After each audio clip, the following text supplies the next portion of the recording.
السلام علیکم ورحمۃ اللہ وبرکاتہ۔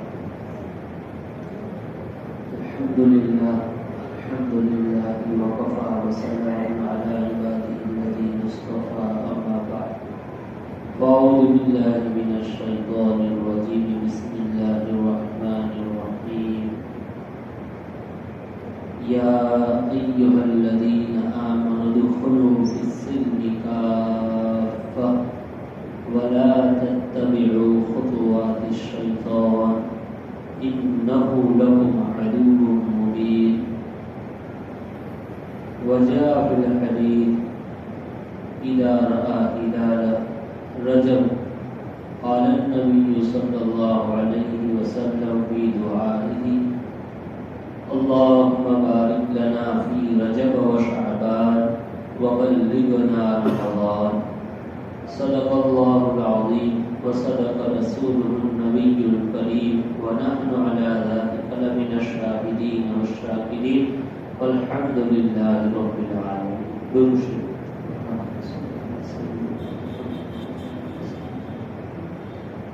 میرے محترم بزرگوں، عزیز نوجوان بھائیوں، اللہ کا شکر اور احسان کہ ہم جمعہ کے دن جمعہ کی نماز کے لیے جمع ہوئے۔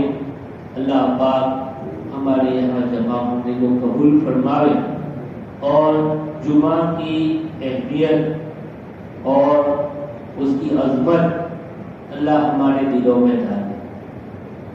جمعہ کی عظمت کے لیے یہی چیز کافی ہے کہ اس دن میں حدیث میں آتا ہے کہ اللہ کے نبی صلی اللہ علیہ وسلم فرماتے ہیں کہ اس دن میں ایک ایسی گھڑی اور وقت ہوتا ہے کہ بندہ جو اللہ سے مانگتا ہے اللہ تبارک و تعالی بشرطے کہ وہ چیز حرام چیز کا سوال نہ ہو تو اللہ اس کی دعا کو قبول فرماتے ہیں۔ اور یہ اللہ تعالی حلفیہ یعنی قسم کھا کر فرماتے ہیں میں ضرور قبول کروں۔ اس سے اندازہ ہوتا ہے کہ یہ کوئی معمولی دن نہیں ہے۔ اللہ ہمیں جو ہے جمعہ کی عظمت نصیب فرمائے۔ خاص کر ہمارے دیہاتوں میں ان دن کی بڑی ناقدری ہوتی ہے۔ اب شہروں میں دیکھیں جمعہ کا ایک عجیب ماحول ہوتا ہے، دوسری جگہوں پر دیکھیں جمعہ کا عجیب ماحول ہوتا ہے۔ بہرحال اللہ ہمیں وہ مستجاب گھڑی بھی نصیب فرمائے جس میں اللہ پاک ہماری دعاؤں کو قبول فرماتے ہیں۔ میں نے جو آیت کریمہ آپ کے سامنے تلاوت فرمائی اس میں اللہ تعالیٰ نے ایمان والوں سے ایک چیز کا مطالبہ کیا ہے، ایمان والوں سے جو پہلے سے مسلمان ہوتے چلے آ رہے ہیں۔ یا ایھا الذین آمنوا، اے ایمان والوں، یہ وہ لوگ جو اپنے آپ کو مسلمان کہتے ہو، کلمہ پڑھتے ہو، ان لوگوں کو اللہ تعالیٰ فرماتے ہیں ادخلوا فی السلم کافۃ، آپ لوگ ایمان میں پورے کے پورے داخل ہو جاؤ۔ یہ اللہ تعالیٰ فرماتے ہیں۔ ایسا نہیں ہے کہ بعض چیزوں میں ہم مسلمان اور بعض چیزوں میں جو ہے ایسے اعمال جو ایمان والا نہ کرتا۔ ایسے اعمال اگر تمہارے ہیں تو اللہ تعالیٰ فرماتے ہیں کہ تم شیطان کی چال چلتے ہو، کہتے ہو اپنے آپ کو مسلمان، اور جب عمل کی بات آتی ہے تو اس میں تمہارے اعمال شیطانوں والے، اس لیے اللہ تعالیٰ فرماتے ہیں وَلَا تَتَّبِعُوا خُطُوَاتِ الشَّيْطَانِ، شیطان کی چال مت چلو کہ اپنے آپ کو تو ظاہر سے مسلمان کہتے ہو اور باطن میں اتنے گندے کہ ایک اسلام کو نہ ماننے والا بھی مسلمانوں کے اعمال سے شرم کر جائے۔ اسی لیے ہمارے یہاں ایک عجیب شعر کہا جاتا ہے کہ تن اجلا من کالا بگلا کاسا بھیس، بگلے کو دیکھا ہے ہم سب نے، تن اجلا من کالا بگلے کاسا بھیس، اس سے تو کوا اچھا جو ہر حال میں رہتا ہے۔ کوا کتنا اچھا، ہر جگہ کالا، اپنے گجراتی میں کہ کاکڑا بدیش کا، تو وہ کوے جیسے اگر کوئی رہتے ہیں تو ٹھیک ہے، باقی دگنی چال چلنے کو اللہ تعالیٰ نہ آدمی نمازوں میں شریک ہو جاتا ہے لیکن نماز میں بھی اس کو اتنے گندے خیال آ جاتے ہیں اور اتنے برے خیال آ جاتے ہیں کہ اللہ تعالیٰ اس خیال کو لوگوں پر ظاہر کر دے تو کوئی باجی میں بھی کھڑا نہیں کرے. ایسا مسلمان ایسا اللہ کے سامنے کھڑا رہا. فرمایا ادخلوا فی السلم کافہ، بھائیو پورے کے پورے ایمان کے ساتھ داخل ہو جاؤ. ایسا نہیں ہے کہ کل تمہارا نامہ عمل کھولا جائے اس میں نام تو محمد ہو، احمد ہو، ابراہیم ہو اور اسحاق ہو اور اعمال سے کوئی کچھ بھی نہیں. اور یہ ہر ایک کو اگر آنا ہے، ہر ایک کو اس کا جواب دینا ہے. حدیث میں اللہ کے نبی صلی اللہ علیہ وسلم نے کتنی ڈرانے والی بات بتائی کہ دیکھو اگر بغیر حساب کتاب کے جنت میں چلے گئے تب تو بہت اچھا. اسی لیے دعا بھی مانگی جاتی ہے کہ اللہ بغیر حساب کتاب کے جنت میں داخل کر دیجیے. لیکن اگر ایسا معاملہ نہیں ہے تو سوال ہوگا زندگی کے بارے میں. 5 سوال ہوں گے، وہاں تک کوئی بنی آدم ہل نہیں سکتا. ایک طرف اللہ تعالیٰ جلال میں، انبیاء کی بھی طاقت نہیں ہوگی اس دن اللہ سے بات کرنے کی، اتنے جلال میں. اللہ پاک قرآن کریم میں فرماتا ہے کہ اس دن اللہ تعالیٰ فرمائیں گے لمن الملک اليوم، آج کس کی بادشاہت ہے؟ بتاؤ کس کی بادشاہت ہے؟ کسی میں طاقت بھی نہیں ہوگی جواب دینے کی. اللہ تعالیٰ خود کہیں گے للہ الواحد القہار، ایک زبردست تنے تنہا اللہ کی بادشاہی ہے. اس اللہ کے سامنے سوال ہوگا کہ زندگی کہاں گزاری. سوال ہوگا زندگی کے بارے میں. ایسا نہیں ہے، اور بھی سوال ہے، ہمیں اس طرف ابھی نہیں جانا ہے، لیکن سب سے بڑا سوال زندگی کہاں گزاری. تو آپ بتائیں کہ ایمان والے ہیں، جس طرح ایک پولیس جو ہے پولیس کا لباس پہننے سے اسی وقت پولیس ہوتا ہے جبکہ اس نے اس کی پریکٹس کی ہو، جب اس کے وہ رولز کو فالو کرتا ہو. ایک آرمی والا آرمی کا لباس پہننے سے وہ آرمی کا آدمی نہیں بن جاتا ہے. اور جب تک کہ وہ اس کی ٹریننگ نہ لے، جب تک کہ وہ اس کو رولز کو فالو نہ کرے. اور ہم مسلمان صرف کپڑے پہن کر لباس میں مسلمان، لیکن اعمال اگر یہ نہیں ہے تو پھر ہمیں بھی کوئی مسلمان نہیں کریں گے. اس طریقے سے پولیس کے لباس پہننے سے آدمی پولیس نہیں بن سکتا، آرمی کے لباس پہننے سے آدمی جو ہے وہ فوجی نہیں بن سکتا. اسی طرح نام کے مسلمان ہونے سے ہم جو ہے ایمان والے میں شمار نہیں ہو سکتے. اعمال چاہیے. اسی لیے تو اللہ تعالیٰ نے ہمیں ایک عمل کے ساتھ جوڑا ہے، اعمال کے ساتھ، اور اس پر وعدے بھی کیے بڑے بڑے وعدے. زندگی کی کامیابی، دنیا کی کامیابی، آخرت کی کامیابی اعمال پر. حالانکہ یہ تو حق تھا. اللہ تعالیٰ نے انسان کے جسموں کے اندر کیسی کیسی طاقتیں دی.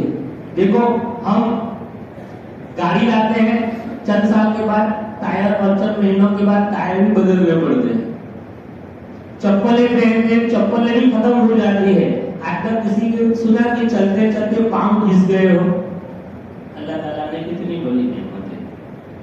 آدمی چشمے آ جاتے ہیں، اینک یہ بدلتا ہے، اور جو ہے دنیا کے کیمرے کی بھی ایک حد ہے. لیکن اللہ تعالیٰ نے جو آنکھیں ہمیں دی ہے، ایک سیکنڈ میں ہم کتنے کلر کو ابھی سب دیکھ سکتے ہیں. اللہ پاک نے کیسی جو ہے آنکھیں عطا فرمائی. آپ کو کسی جگہ پر آواز جو ہے کیش کروانی ہو، ریکارڈ کروانی ہو، تو اس میں ایک ہی آواز آئے گی اور کوئی دوسری آواز نہیں آئے گی. اللہ تعالیٰ نے ہمیں کیسے کام کیا ہے کہ ایک ساتھ 4 آدمی بولے ہم چاروں کی بات کو سنیں. تو اللہ نے جب اتنی نعمتیں دی ہیں تو حق تھا اس کی عبادت کرنے کا، لیکن اس پر بھی اللہ تعالیٰ جو ہے ہمیں نعمتوں سے نوازتے ہیں. بے شمار آیتیں قرآن کریم کی میرے بھائیوں ایسی ہے جس پر اعمال سے اللہ پاک نے زندگیاں بنائی. اس لیے ہمیں ایمان کی قدر کرنی چاہیے، ہمیں جو ہے شاعر اسلام کی قدر کرنی چاہیے. اور یہ ایمان کی حفاظت میرے بھائیوں ہوگی اعمال سے. جس طرح اللہ تعالیٰ بے دین لوگوں سے دین کی کام نہیں لیتے ہیں. جو بے دین ہوتا ہے اور جو دین پر نہیں چلتا ہے، اللہ اسے دین کا کام نہیں لیتے ہیں اور ان کی باتوں میں بھی اثر نہیں ہوتا ہے. اس لیے کہ عمل سے جو ہے زندگی میں نورانیت آتی ہے. اس کی ایک بڑی مثال حضرت تھانوی رحمۃ اللہ علیہ دیتے ہیں کہ اعمال میں روحانیت ہے، اعمال میں روحانیت ہے اور ہر عمل کا اثر ہے. ہم میں سے ہر ایک آدمی اس کو فیل کر سکتا ہے کہ جو بندہ نماز سے پہلے جس عمل میں ہوتا ہے، حضرت تھانوی رحمۃ اللہ علیہ نے اس کو مثال سے سمجھایا کہ جو بندہ نماز سے پہلے جس عمل میں ہوتا ہے اس کے بعد وہ مسجد میں آ کر نماز میں ہوتا ہے تو اس عمل کا ضرور اثر ہوتا ہے. سب نے اس کا تجربہ کیا ہوتا ہے. اگر نماز سے پہلے ذکر و اذکار میں ہوتا ہے، نماز سے پہلے تسبیح میں ہوتا ہے، نماز سے پہلے قرآن کے تعلیم میں ہوتا ہے تو نماز کے اندر جو اس کا اثر ہوتا ہے، دل میں ایک کیفیت ہوتی ہے. اور جو گناہ کے حالت میں ہوتا ہے نماز میں آتا ہے تو اسی اثر کے ساتھ اس کی نماز ختم ہوتی ہے. یہ انسان اور عمل کی ایک روحانیت ہے. اس لیے میرے بھائیوں، ایمان کی حفاظت ہوگی اعمال سے، اور اعمال کے بغیر جو ہے اللہ کے یہاں مقبولیت نہیں ہے. اعمال چاہیے، لیکن ہمیں افسوس کے ساتھ کہنا پڑتا ہے کہ ہماری زندگیوں میں اعمال بھی کم اور اس کے ساتھ ساتھ شاعر اسلام اور اعمال کی بھی توہین.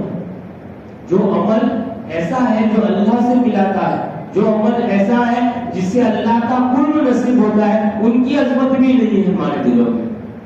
آج آپ دیکھیں ہماری مسجدوں کا حال دیکھیں. اللہ تعالیٰ نے 5 وقت جو ہے ہمیں مسجدوں میں اعلان کے ساتھ بلوایا ہے، اور اذان کی بے حرمتی، اذان کی عظمت، اس سے پہلے بھی شاید میں نے کہا ہے کہ ہمارے دلوں میں رہی ہی نہیں کہ اذان کی کیا عظمت. حضرت مولانا احمد اللہ صاحب رحمۃ اللہ علیہ، جن کو بلبلے گجرات کہا جاتا تھا، ان کے ایک واعظ میں ہم نے پڑھا کہ سورت کے اندر جو ہے ایک کارخانہ تھا جڑی کا، اس میں 100-150 آدمی پر ایک حبیب صاحب کو جو ہے انہوں نے مقرر کیا تھا کہ بھائی آپ ان کی دیکھ بھال کرنا. مسلمان تھے 100-150 آدمی، اور ان پر جو ہے نگراں تھا وہ بھی حافظ قرآن تھا، حافظ قرآن تھے. اب 1 مہینے کی کارگزاری کے بعد اس سیٹھ جو کہ غیر مسلم تھے، ان کو بھروسہ تھا کہ یہ مسلمان اچھے لوگ ہیں، لیکن آج جو ہے ہمارے اعمال ایسے ہیں کہ ہمارے نام سن کر جو ہے لوگ ہمیں کانپر رکھنے کے لیے تیار نہیں ہوتے. اعمال ایسے ہو گئے. تو بہرحال فرمایا کہ اس زمانے کی بات، آج سے تقریباً 50 سال کے قریب کی یہ بات ہے. تو 1 مہینے کے بعد جب پوری فیکٹری کا ریزلٹ سامنے آیا تو بہت نفع ہوا. 1 مہینہ مکمل ہو چکا ہے. فرمایا کیا بات ہے، مال کی پروڈکٹ بھی اتنی ہے اور آرڈر بھی اتنا زیادہ نہیں ہے، جو تھا وہی روٹین کا ہے، لیکن اتنی زیادہ برکت کیسے ہوئی. فرمایا کہ مجھے دیکھنا پڑے گا، اس کی وزٹ دینی پڑے گی. یہ غیر مسلم کی کارگزاری ہے میرے بھائیوں، غیر مسلم. فرمایا 1 مہینے کے بعد اچانک میں جو ہے فیکٹری میں دوپہر کے وقت پہنچا. اسی وقت سورت کی کسی مسجد سے جو ہے اذان کی آواز آ گئی. تو جتنے ورکر تھے انہوں نے وہ جڑی کا کارخانہ تھا اس وقت جو مشینیں تھے وہ فوراً بند کر دیے اور سب نے اذان کا جواب دیا. سب نے اذان کا جواب دیا. پھر ابھی صاحب نے جو ہے اذان کے بعد فوراً اسی کارخانے میں میرے بھائیوں جماعت قائم کروائی اور نماز پڑھی. دیکھو ہم نے اسلام کے اعمال کی قدر نہیں کی، اس لیے آج ہمیں نمازوں سے بھی محروم کر دیا جاتا ہے. آج آپ یو کے کی مسجد میں ایک فیکٹری کا ایک قصہ میں نے پڑھا تھا کہ وہاں یہودی تھا، کٹر یہودی تھا. اس نے جو ہے اپنے ورکرز کو کہا کہ آپ نماز بھی پڑھ سکتے ہیں. انہوں نے مسلمانوں نے کیس دائر کیا اور کورٹ کے اندر کیس میں کامیابی بھی مل گئی اور کورٹ نے حکم کر دیا کہ ان کی نماز کے ٹائم میں جو ہے ان کو نماز پڑھنے کی اجازت بھی دی جائے اور نماز کے لیے ایک الگ جگہ بنا دی جائے، اور یہ قانون پاس کر دیا. آپ اس لیے کہ ہم جس جگہ جاتے ہیں اسی جگہ پہ ہم جاتے ہیں، ہم اپنی کوئی پہچان ہی نہیں رکھتے اور خود کہتے ہیں کہ میں نماز پڑھوں گا بات مغل مار جائے. لیکن اب تو وہ پانی سر سے اوپر ہو گیا، اب تو ختم ہو گئی وہ بات. تو فرمایا کہ ٹھیک ہے ابھی سر یہ کیا مسئلہ ہے کہ آپ جو ہے ابھی اذان ہوئی، آپ نے سب کام چھوڑ دیا اور جو ہے نماز پڑھی اور سب نے جو ہے اذان کے کلمات کے بعد کچھ آپ بولتے تھے بھی. فرمایا کہ ہمارے مسلمانوں میں اذان کے اہتمام کی اور قدروں کی اور عظمت کی ایک بہت بڑا سبق دیا گیا ہے. اور فرماتے ہیں کہ ہمارے یہاں تو ایسا ہے کہ جو اذان کا جواب دیتا ہے موت کے وقت اس کو کلمہ بھی یاد آ جاتا ہے. فرمایا بس مجھے میرا جواب مل گیا. یہ کہہ کر اس ہندو شیخ نے اپنے ڈرائیور کو یہ کہا تھا کہ آج سے جب بھی تم مجھے گاڑی لے کر کہاں بھی لے جاوے اور اذان ہو جاوے تو گاڑی روڈ کے سائڈ پر کر دینا اور جب تک اذان ختم نہ ہو وہاں تک ہم گاڑی کا سفر نہیں کریں. تو ایک اذان کی عظمت پر ایک غیر مسلم کی زندگی بن سکتی ہے تو کیا مسلمانوں کی نہیں بن سکتی؟ ہمیں تو اس کا حکم دیا گیا. اذان کے وقت ہم کتنی قدر کرتے ہیں. نہ ہمارے کھیل پر کوئی فرق پڑتا ہے، نہ ہماری باتوں پر کوئی فرق پڑتا ہے، نہ ہماری مذاق مستی میں کوئی فرق پڑتا ہے. اذان ہوئی اور بے قدری کے ساتھ اذان ختم ہو. یہ ہماری اذان کے ساتھ جو ہے بے حرمتی کا معاملہ ہے مسلمانوں کا. اور ہم پھر کہتے ہیں کہ مسلمانوں کے حالات بدل جائے. میرے بھائیوں کیسے بدل جائے؟ ایک شاعر اسلام میں سے اذان اس کی قدر ہمارے دلوں میں نہیں ہے، بلکہ ہمارے یہاں تو عام گھروں کے حالات بھی ایسے ہوتے ہیں کہ اذان کے وقت نمازیں یاد آنی چاہیے. لمبی لمبی فونوں پہ باتیں ہوتی ہیں مستورات کی اور جب اذان ہوتی ہے تو کہا آپ لوگ کو اذان ہو گئی، کھانا بنانا ہے، اب کھلا کام کرنا ہے. تو اذان اس لیے یاد آتی ہے کہ کام یاد آتے ہیں ہمارے یہاں. یہ بے حرمتی. اذان کے ہر کلمات کا جواب دینا چاہیے. اور مسجدوں کے سامنے میرے بھائیوں ایک طرف جماعت کا ٹائم ہو رہا ہے، ایک طرف جو ہے اذان ہو چکی، اب تھوڑی دیر میں جماعت کھڑی ہوگی اور مسلمان ہیں جو پاؤں پر پاؤں چڑھائے ہوئے بیڑی کے ساتھ سگریٹوں کے ساتھ اور نہ جانے کتنی واہیات باتوں کے ساتھ پورا نماز کا وقت گزر جاتا ہے. یہ ایسا ہے کہ یہ اسلام ہمارا ہے، اس لیے ہمیں اس کی قدر نہیں. ایک لطیفہ میں آپ کو شاید سنایا تھا، نہیں پتا نہیں، پھر بھی سنا دیتا ہوں کہ کسی جگہ پر کسی گاؤں میں مسلمانوں کے گاؤں میں ایک مسلم رہنے آیا. اس کو پتا نہیں تھا کہ یہ مسجد ہے، تو اس نے مسجد کی دیوار کے پاس جو ہے کھڑے کھڑے پیشاب کیا مسجد کی دیوار پر. مسلمان وہاں سے جا رہا تھا، اس نے پیچھے زور سے ڈانٹا. کیوں بھائی کیوں مارتے ہو؟ پتا نہیں یہ ہماری مسجد ہے. کہا تو معاف کرنا، میں تو نیا تھا اس لیے مجھے نہیں پتا ہے. تو بات ٹھیک. چند دن کے بعد جو ہے وہی مسلمان اور وہی غیر مسلم جو ہے اس مسلمان نے اس مسجد کی دیوار کے پاس کھڑے کھڑے پیشاب کرتے ہوئے وہ پکڑا. تو اس غیر مسلم نے کہا کہ دیکھ پر ایک سوال بتاؤ لیکن ماننا مت، پہلے تو ایک لاکھ پڑی ہے اب مت ماننا. تو کہا بولو کیا ہے؟ تو کہا اس دن آپ نے مجھے کہا تھا کہ یہ مسجد ہے اور پیشاب تم کر رہے ہو، آج خود آپ مسجد کے سامنے پیشاب کر رہے ہیں. تو کہا یہ مسجد ہماری ہے، تمہاری تھوڑی ہے. یہ مسجد ہماری ہے، تمہاری نہیں ہے. ایسا ہی اسی طرح ہم یہ کہتے ہیں کہ ہم مسلمان ہیں، ہمارا ہی ہوگا، تمہیں کچھ کہنا نہیں ہے. ہم پیے تو حلال ہے، تم پیے تو حرام. میرے بھائیو ایسا ہے. اللہ تعالیٰ تو کیا مطالبہ کرتے ہیں؟ اے ایمان والو پورے کے پورے ایمان میں داخل ہو جاؤ، پورے کے پورے ایمان. اور ہم اپنی زندگیوں کا جائزہ لیں، ہم اپنی زندگیوں پر رحم کریں. اللہ کے نبی صلی اللہ علیہ وسلم آخر آپ دیکھیں اتنے مبارک ایام ہیں، ہماری طرف سے ایام کی کیا تیاری ہے. اور جناب رسول پاک صلی اللہ علیہ وسلم تو رجب کے چاند سے اس کی تیاری کروا لیتے. اور آپ نے دعا مانگ کر اوپر کو سبق دیا ہے. حالانکہ آپ کی روزانہ کی تہجد، آپ کی روزانے کی نماز میں قرآن کی تلاوت کیا کم تھی، اور ایک ایک آیت میں آپ کی پوری رات گزر جاتی تھی. اس کے باوجود بھی جب یہ رمضان کی تیاری کا وقت آتا تو رجب کے چاند سے، میں نے خطبے میں جو حدیث پڑھی اس میں یہی کہا گیا کہ جب آپ رجب کا چاند دیکھتے تو کیا دعا فرماتے؟ اللہم بارک لنا فی رجب و شعبان. اے اللہ یہ رجب کا مہینہ جو چل رہا ہے، جو اب اسٹارٹ ہوا، اس میں برکت عطا فرما، اور شعبان میں بھی برکت عطا فرما، اور عافیت کے ساتھ رمضان تک پہنچا دے. لیکن اب یہ عبادتوں کا مہینہ ہے، یہ تیاری کا مہینہ ہے، لیکن ہماری تیاریاں دوسری ہوتی ہیں۔ رمضان آنے سے پہلے ہماری رمضان کی تیاریاں دوسری ہوتی ہیں، اس لیے ہمیں محنت کرنی چاہیے۔ اللہ کے نبی صلی اللہ علیہ وسلم نے جو فرمایا الدین یسر، دین تو بہت آسان ہے۔ اس آسان دین پر میرے بھائیوں عمل اگر ہم نہیں کریں گے تو پھر ہمیں مسلمان کہنے کا کوئی حق نہیں ہے۔ زندگی تو ایسے ہی گزر جا رہی ہے۔ کتنا اچھا ہے، اللہ کے نبی صلی اللہ علیہ وسلم نے ہمیں تعلیم دی، حدیث میں فرمایا کہ اے لوگوں اللہ سے مدد طلب کرو دن کے 3 ایام میں، 3 وقت میں، ایک تو صبح چاشت کے وقت، اور ایک شام کے وقت، اور ایک تہجد کے ٹائم۔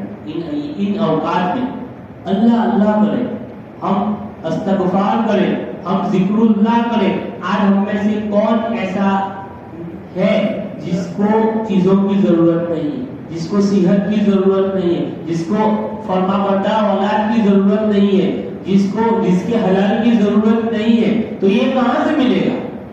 اللہ کے پاس سے ملے گا۔ اللہ تعالیٰ تو فرماتے ہیں ان تنصروا اللہ ینصرکم، تم اللہ کی مانو گے تو اللہ تمہارا مانے گا۔ 15ویں آیت اللہ تعالیٰ فرماتے ہیں ان احسنتم احسنتم، تم سیدھے رہو تو میں بھی جو ہے تمہیں سیدھا رکھوں گا، وَإِنْ أَسَأْتُمْ، اور تم بگڑے فَلَهَا، تو تم جانو، تم جانو، تمہاری کوئی مدد کرنے کے لیے نہیں آئے گا۔ آج ایسا ہی ہے، وَإِنْ أَسَأْتُمْ فَلَهَا، پوری دنیا میں مسلمانوں کی مدد کرنے والے کون ہے آپ بتاؤ؟ اللہ پاک نے ہمیں غیروں کے حوالے کر دیا ہے، اللہ پاک نے ہمیں غیروں کے حوالے کر دیا۔ اس لیے میرے بھائیوں، اللہ کا یہ حکم یا ایھا الذین آمنوا ادخلوا فی السلم کافہ، پورے کے پورے داخل ہو جائیں۔ اس لیے آدمی جو ہے کوشش کرے شاعر اسلام کی عظمت کی، احترام کی، نمازوں کی پابندی کی، اور جتنے اسلام کے احکام ہیں اپنی زندگیوں میں ہم اتارے۔ ایسا نہیں ہے کہ آدمی توبہ کرے گا اللہ اس کی توبہ قبول نہیں کرے گا، ایسا نہیں ہے۔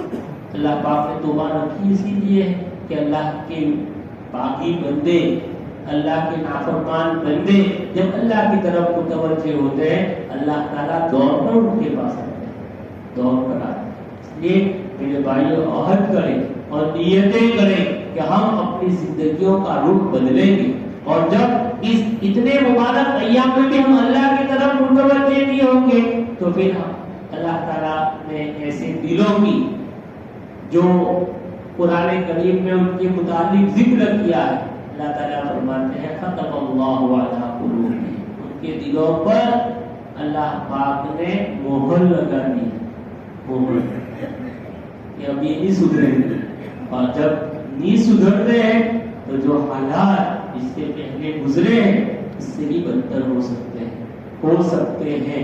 اس لیے میرے بھائیوں ہم قرآن کریم کی قدر کریں، ہم اللہ کے احکام کی قدر کریں۔ اللہ تبارک و تعالیٰ مجھے اور آپ کو کلمات پر عمل کی توفیق عطا فرمائے، آمین۔ وآخر دعوانا